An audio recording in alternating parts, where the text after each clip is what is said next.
Welcome to the Multicultural Mindset broadcast. Your host is Dr. Laverne Hanes Collins, a licensed professional counselor, award-winning trainer, and keynote speaker. Dr. Collins is the author of Overlooked: Counselor Insights for the Unspoken Issues in Black American Life. Dr. Collins has also been a featured monthly columnist in the American Counseling Association's Counseling Today magazine with her Honoring Diversity column. Now, here's Dr. Collins. Hello, everyone, and welcome to another episode of the Multicultural Mindset, where we explore the topics of race, faith, culture, and trauma as they relate to the mental health of Black Americans. I'm your host, Dr. Laverne Hanes Collins, and I am so happy about our guest today. I'm so glad that you decided to join in for today's podcast, because here at the Multicultural Mindset, we are shaking off the things that we learned from culture. We're shaking off the things that we've learned from society about Black culture and Black mental health. We are turning our practices into culturally sensitive, decolonized practice. Now, as you can see, if you're watching, we are in person today. And again, I'm beyond excited about my guest today. We have with us the senior pastor of Fellowship Christian Church in Boston, in the person of Reverend Dexter B. Jenkins. But Reverend Pastor Jenkins is not just a traditional pastor. He has more than 2 decades in the financial services industry. He is passionate about helping people experience financial independence, generational wealth, and easy to implement steps. He inspires. He instructs hundreds of people with his podcast, with his programs, with his courses, and his books. Now, what I really appreciate is that this is a man of God who is committing to work with people to help them manage finances. So here we are, a senior pastor and a financial advisor. Please help me welcome Dexter B. Jenkins. Welcome. Hey, thank you for inviting me. When we met a couple weeks ago and a couple months ago, at this point in DC, I said that's somebody that I need to stay connected to. So when you sent me an email, I was more than happy to be able to be part of your show. Oh, same here. I felt the same way. Sometimes you just know when you're connected, your connections have purpose. I believe all of our connections have purpose, but sometimes you 100%. just recognize that there is even a deeper purpose in your connection. Right, So right. yeah. Thank you for being willing to be a part today. In the Black community, we know that historically, I'm a descendant of enslaved ancestors. Right. And America was built on stolen land with stolen labor. Laborers who were exploited, laborers who were not paid, laborers who struggled to move beyond marginalization. And for African Americans, i.e., descendants of slaves, to be where we are today is phenomenal. And right. Yet, we still have a long way to go. Correct. And I'm aware that with counseling, it's very easy for a counselor to cast a suspicious eye towards someone who seems to not be managing finances well. And what we do here at the Multicultural Mindset is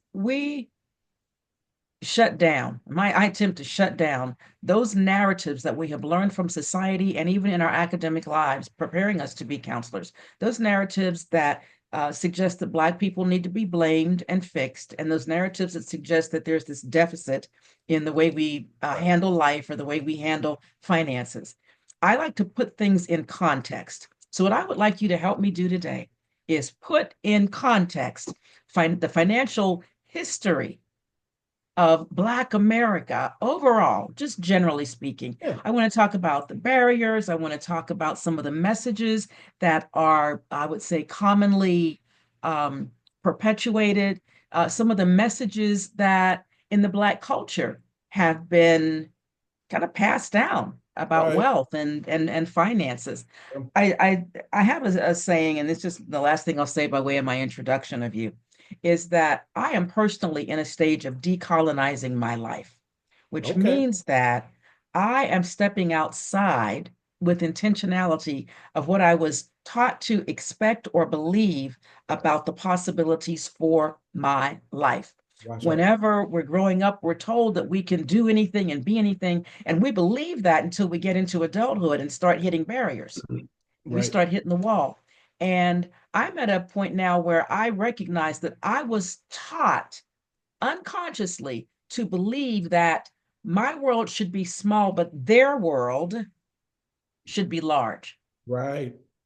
I'm busting out of that right now. So thank you for thank you for helping me with that. So let's start by talking about the connection between mental health and financial health in Black communities. Well, I think you said a lot up front, and just looking at it's almost like we could be here forever and not even touch the tip of the iceberg when it comes to some things we're talking about. But if you look at, back to your question of looking at mental health and financial health, and I think just the strain and the pressure that many of us go through in order to put food on the table, in order to put a roof over our heads, in order to send our kids to school. It's a heavy weight, and in particular, and I'm not dismissing women, in particular for my brothers. When I look at, you can go to Dr. Laverne, you can go to any city in the U.S., New Haven, Connecticut, Boston, Massachusetts, Washington, D.C., whatever, and you will see hordes of men on the street during the day. And you're like, what is that? Well, I believe a lot of it is because of some things you talked about with the marginalization, but also I believe that a lot of them have just tapped out and checked out and said, you know what? This weight is too heavy for me to even try to do, to be a father, to try to be a husband, to try to be a son, to try to be a nephew. They've given up. And so now when you start doing that, what you begin to do is you start to see a lot of the self-medication that we're talking about. So now you're dealing with the alcohol and you're dealing with the smoking of the weed and all those type of things, destructive behavior, maybe, sleeping around carelessly, so a lot of things that we see, to your point, all of it has a root, right? Yes. Yes. And what we're looking at is how can we get to the root of these things so that we can begin to change them. I'm reading a book by a guy by the name of Bob Proctor, and he's talking about paradigms. Now, I mean, most of us know what a paradigm is. Paradigm is basically your mental makeup, and it really controls everything you do, either on a conscious level or a subconscious level.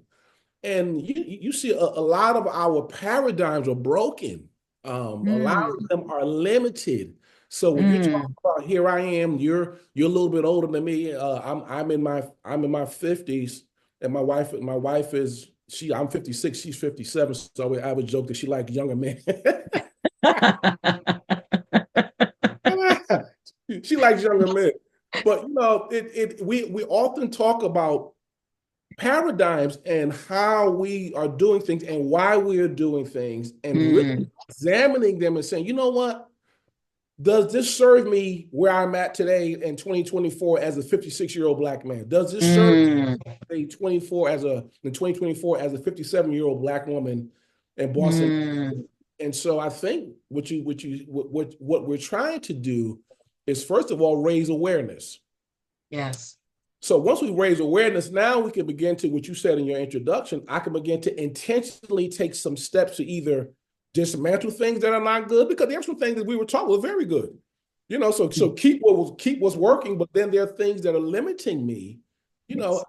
I need to shake those things off. Yes. Oh, I love that. That's so good. That's so good. You recognize that the financial weight, the weight of the struggle. As I said, the struggle is real. That The the struggle is real. struggle, Yes. yeah, can be Yeah. so heavy that Yeah. people actually become despondent and Right. depressed Yeah. and anxious, that weight. And I like the fact that you spoke about Black men in that too, because um, Black men want to be providers. They want to be respected.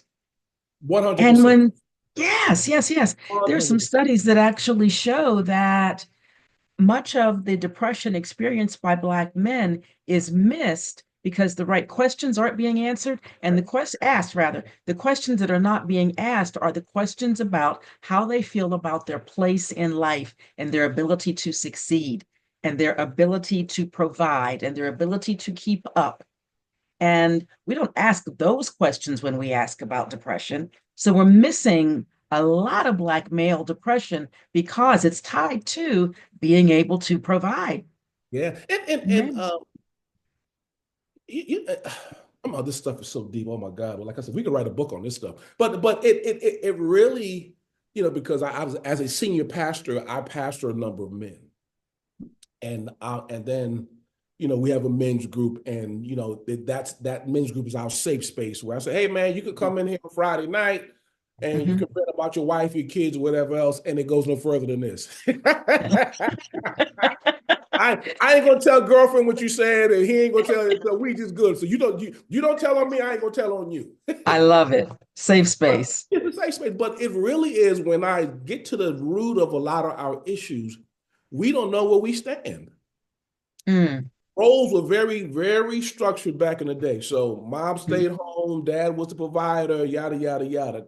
Now it's like it's all over the place. And so it becomes this thing of where women are in many respects outpacing us and doing a lot of things. And then saying, sometimes they don't feel they're needed. And so they're like, okay, so where do I fit in if I'm not providing? Say my wife makes more money than me, which is a very real possibility, Common. very common based off what you do. How does that make me feel as a man? What voice do I have in my house? And then you have a lot of the culture promoting that she's the female boss and she's that, and all of that's good.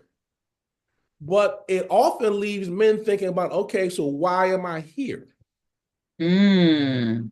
Wow. So if you don't need me to provide, if you're the boss, if you Wow. don't need this and you don't need that, why am I here? And so Wow. I think, and this goes back to my pastor side. I'm gonna jump back and forth if you don't mind. I'm teaching. My wife and I just finished co-teaching a series around that, and we talked about roles and responsibilities, and everyone seeing and you seeing your house, you and your marriage as a team. So it doesn't matter, and it doesn't matter who does what. It's all coming to this. We're all part of the same team, So we were talking basketball prior to us going on. You guys, Dr. Laverne talked about going to Syracuse University and so on and so forth. Syracuse. Yeah, Yeah, Orange Man. yeah. You talk about that, and so I'm a big basketball fan. And matter of fact, I went to college off a basketball scholarship, so that was my life for years. Okay. But we recognize it doesn't matter who shot the ball, who rebounded, who did whatever else. If we won the game, we all were winners. Mm. And That's good. that's the message that you're trying to get across, is that, I don't care if the wife makes more money, amen. If the husband makes more money, amen. It really doesn't matter. It matters that we are a unit and we are a team and we're doing life together. Mm. So, Yes. yeah. Oh, that's good. That's a great analogy for that situation that you just described. Yeah, that's a great analogy. Thank Yeah. you for that. And it's Thank you. funny. And as you're talking, I remember a woman by the name of Mrs. Bromell as a kid. I grew up in New Haven, Connecticut. And they lived next door to us for years. And then they had a fire tragically. And then they moved, maybe right around the corner, same neighborhood. So I still would see her every Oh, day. I won't say every day, but a couple times a week I would see Mrs. Bromell. mhm. And so I would see her walking, Dr. Laverne, and it was like this woman had the weight of the world on her shoulders. She was Mm. she was a single mom. Her husband struggled with alcohol, and so he was in and out the house. And she was just walking. I'd be like, "Hey, how you doing, Mrs. Brumell?" She'd be like, "Hey, Dexter." But it was just like, I mean, so if you could just see the picture of struggle and the picture of how am I making it day to day, she would, and I think a lot of people that come into our offices, or whether they come into office as a counselor, or they come into office as a pastor like me, we have to recognize that and recognize that people have struggles and recognize that people have things that they're dealing with. And then I always try to talk to people about recognizing that we have to sit across the desk from these people and recognize that they're full of endless potential. And that I love that. And what our job is to do is to give them the information, the encouragement, the resources to unlock that, Yes, yes, yes. Let me piggyback on that, dovetail on that. What are some of the systemic barriers that minoritized people face when it comes to financial progress? Right. I think a number of them. Let me give you the common ones that I've seen. Number one is information.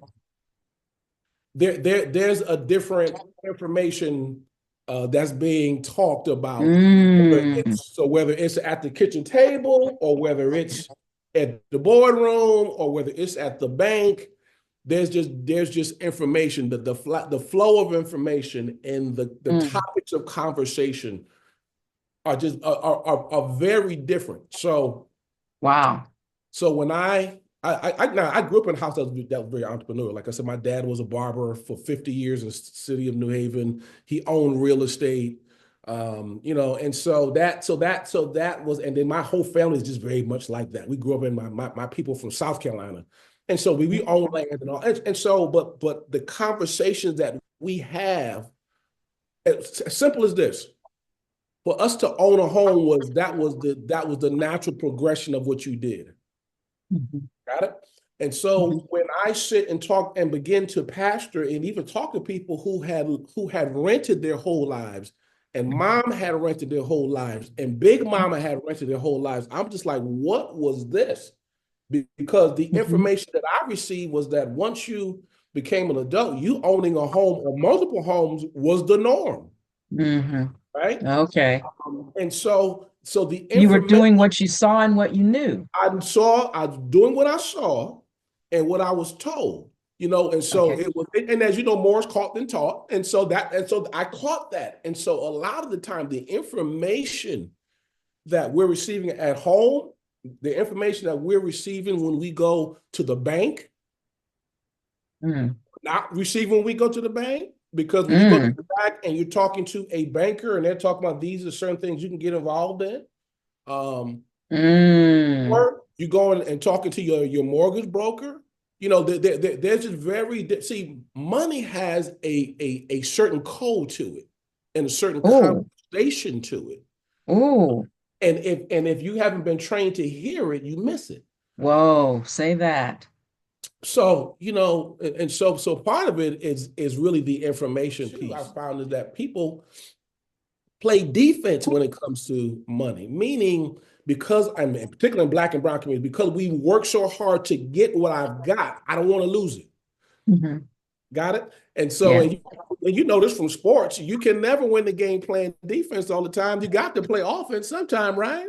And so that's why there's offense and defense. And so people never, in many respects, never stop playing defense. Okay, Dexter, what's the defensive strategy? Saving money. Well, if you know anything about saving money, now you should save money because it's not smart to spend everything you buy, but you will never build real wealth by saving money. You can't save your way to wealth. You have to invest. You have to build. Wow. Yes, yes. Yes. See, that's how wealth is traditionally created in our country. And so when you get something and you hold on to it and you go put it in the bank or you put it underneath your mattress and those type of things, you begin to see why, okay, we're playing defense. Now, when you get on, so that's saving money, buying insurances, all that, and all those things you need to do. That's on the defensive side of the ball. But to come on the other side, on the offensive side, is when you start talking about how can I invest money, whether it's in real estate or stock market, your 401k, whatever it is. There's a lot of ways to do it. That's not topic for our talk. But it's really is I've got to go on the investing side. I got to go on the entrepreneurship side. I've got to go on the ownership side of things if I want to win the money game. And then the last thing I found is Yes. we don't have financial leverage, meaning we don't Mm. have the ability to earn more money with less effort. So think about this: the messages that we were taught, but they're particularly black and brown people, is that you have to work 8 hours, 10 hours, 12 hours, and then you earn a check. Well, that's not how wealth is built. The real wealth is built is when you earn money when you're sleeping. And so Yes. how do you switch that? And then what happens is back to paradigms, right? When you hear somebody talking about those things, because it's not within your paradigm, you're thinking scam, scam, scam, scam, scam, scam, scam, scam, as opposed to saying, you know what? Let me take a look at what are the ways that I can really better my financial situation and my Mm. and so and so like I said, we can go this all day long, but it's just a lot there, There's a lot of fear. And 100%. as I was told, scared money can't make money. Scared money can't make money. I think some rapper said that, so everybody says that. But it's true that there's a level of truth to the fact that if you are fearful, Mhm. and we're both people of faith. If you look at Job Mhm. chapter 3, verse 25, he said, "The thing that I feared has come upon Come me." upon me. Right? And so if Yep. I'm fearful of me losing money, if I'm fearful of me making a mistake, and you'll make some, if I'm fearful of not buying, in my case, buying a real estate, if I'm fearful of flipping a property, if I'm fearful of, if I'm holding on to this money so tight Mhm. that I don't see opportunities when they come by me, Mm. you Yeah. know, you miss out, and fear causes you to do that. So part of the information that we try to, disseminate, so whether it's through your podcast or my podcast or books and things of that nature, is, Yeah. is, is to break down that information barrier so that people can get used to hearing these financial terms, get comfortable with it, and then Yes. when they're ready, make some steps. Yes. Oh, you're right. We could go on and on. This is so good. So good. Such good stuff.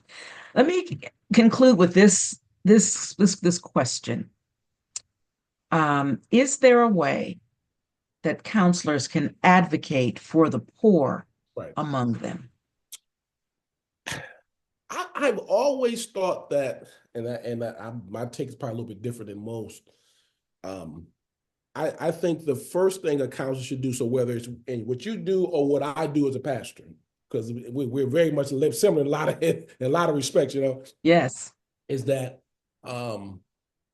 my advocating is more of I'm advocating for them. Meaning Mm-hmm. I'm advocating for them to become all that they need to become. Mm-hmm. Because wealth is always, Dr. Laverne, an inside out thing, not an outside in thing. So back to one of our original statements is that when we sit down across the desk with somebody, we've got to believe that they have unlimited potential and capacity to do whatever, in our case, God has called for them to do. And so I Yes. advocate for them to believe in themselves first. Then, Oh, that's good. yeah, so that's my first. As I can, because there are a lot of things outside of us we have no control over. That's good. That's true. We have no That's control, true. but we have no That's control over true. that. So I can't control who's in the White. I mean, I can vote, but I can't. Who's in the White House and who's in the State House? Who's at the city? I can't. There's a lot of things I can't control, but I can control how I see myself. I can control. Well, do I have an Yes. accurate inventory of what my gifts are, what my talents are, what my Yes. are? I mean, do I? So I'm advocating for them to believe in themselves first. Then Yes. when I begin to share with them the information, the tools and techniques, now they can begin to say, okay, now I can receive that. But a lot of times, we're giving people information too fast, or we're giving them resources too fast, and they're not equipped to really Yeah. implement Yeah. what we're talking to them about. So Because it starts within. always That's everything so starts good. with them. That's Yeah, so good. That's rich. That's rich. That's yeah. really rich. Man, this is such a good discussion. I can just attest to what you said about the growing up in a family. Now, where you heard things, I'm a business owner, you're a business owner. Right. But it didn't dawn on me until like, a day ago. I was preparing myself for this conversation. Right. And I recognized having a conversation with my husband, in fact, who asked what I used to do with my mom when I was young. And I said, well, my mom used to make beads. She had this supplier who would Right. make who had fake pearls and wooden stones and things. And she would make her beads and she would sell necklaces and earrings and bracelets for like Industry. $10, Yep. $15. And I said, and then she was into the faux fur flowers. Right. And Okay. she would make her faux fur flowers and come up with beautiful arrangements and she'd sell them for $20, $25. And prior to that, she was a hairstylist, but she had to stop because of a medical condition with her Okay. hand. Okay. I had not seen my mother as an entrepreneur until I started thinking about her making those beads, making that jewelry, and making those floral arrangements for people's living rooms and dining rooms. We lived in a small community, and everybody in the church had her flowers. Everybody Yes, everybody in ma'am. the neighborhood had those fake fur flowers. And it didn't occur to me that I actually did learn some entrepreneurship from in the Your mother. 1960s and 70s, her making those beads and those Right. flowers. And so it's not necessarily even the big things. Even if your parents don't invest in real estate, I have cousins and others who have taken what they have and gone into business, selling apparel and Right. accessories and whatnot. Exactly. And you have to really take that inventory. Correct. You just don't do. I didn't do it. It was just kind of there, I suppose. Right. Well, But you have to think about that. it's uncovered. It's uncovered. It's uncovered, Oh, so a yes. lot of times we don't spend enough time. I call it this, Dr. Laverne, mining the wealth on the inside of us. Mm, Because really, what I'm trying to get people to see is this. You guys listen up. You're the asset, not the real estate, not the stock, mm, not the business. mm. Because you can lose that stuff, but if a Ooh, person sees themselves as the asset, I'm the resource. mm. I can lose all that stuff and get it back again because I'm the resource. Yes. So I think I mean, as a pastor, I spend 99% of my time in messages. If you heard me preach, came to my church, whatever else, people they would say, Pastor Dex is always trying to get us to believe in ourselves. Because if I can Mm. do that, believe me, you will find the answers you need probably apart from me. Okay. All So right. Oh, this has been, no pun intended, rich. rich. Well, I would say pun intended, rich. Unintended. Okay, this has been rich. And I thank you so much for joining me today. Um, I'd like for you to tell people how they can reach you if they want to Yes. consult with Yeah. you. Yeah. Yeah. How do they reach They can you? go to dexterbjenkins.com. I have all type of things over there, and actually, I have Okay. it over there. So if they go to my website, I have the 3 ships of wealth building. So if they go to the header or the footer, they can download that, and that will allow me to stay in contact with them. And then I'm Dexter B. Jenkins across everything: LinkedIn, Facebook, YouTube, all that. Dexter B. Jenkins. Dexter Okay, B. and I Jenkins will I will across put the your information, your website on the closing slide. So Yeah, if and you're then I got a new watching, book. I got a book coming out in oh, another. tell us. Yeah, Yes. yeah, and it's really about real estate investing. So it's called the Real Estate Wealth Creator Blueprint. The Um, Real Estate Wealth Creator Blueprint. Blueprint. So I keys to love it. overcoming fear, lack of money, and what's the other third thing? Lack of money, This inexperience sounds, to possess that's the land. good. And That's really, good. Dr. Laverne, it really is about. I'm really trying to wake people up to say, hey, you need to be aggressive in your wealth Mm, accumulation because we don't know what's coming down the pike. mm. So, Yeah, true, so true, very much like you were talking to me offline, and true. we were talking about some Yeah, things. we don't know I'm what's like, coming. you don't know what's coming down the pike, and Yeah. so the Yeah, Bible talks things about are things are rather unpredictable things are if you changing. are if you're in a racialized or minoritized community, You don't especially. know. Things are So, unpredictable. and so it really is my attempt to wake people up, Yeah. because I believe if, just like you talk about your mother and people, like I talk to my dad, there's a lot more in them that if they just dig, that they can be like our parents and so on and so forth. So Yeah. The key, I love what you said, is believing in yourself. So, counselors, when you have someone struggling with financial marginalization, yeah, we have a history in Black and Brown communities of marginalization, but that does not mean that people themselves are deficit or have to have a deficit-based mind about themselves. So, as we are encouraging them, counselors, to consider who they are and all that they are and the potential they have within them, we can actually help them to overcome some of these financial barriers and constraints. And someone like Pastor Jenkins is a great resource for uh, getting information that can be passed along to your clients who are struggling with these kinds of things. So, Pastor, thank you right. so much for being here.